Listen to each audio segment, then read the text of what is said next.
welcome back to a video of Tony's phone collection. Today we're going to be doing an unboxing of a Kyocera KX404. I picked this phone up on eBay. Let me grab my scissors over here.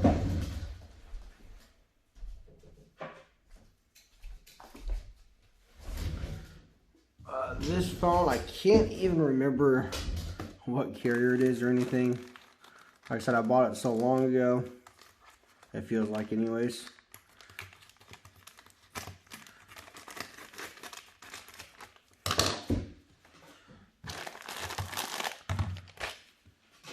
So here it is in its little box.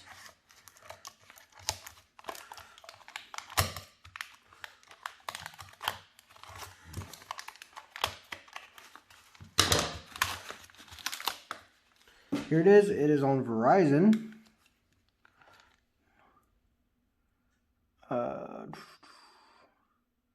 Oh, looks like it's KX or K404. Oh, you know, KX434. Okay, there's a lot of numbers right there. It's made in Mexico.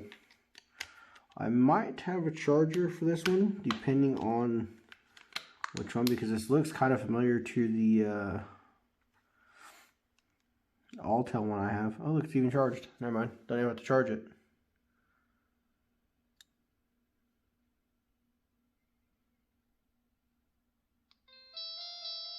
Fully charged. Oh, see, it is a 404. So fully working. I'll have to go through and make sure there's nothing left on it. Not a camera phone or anything, just a basic bar phone. It does have a colored display though. It's pretty interesting. Hope you guys enjoyed the unboxing and stay tuned for the next one.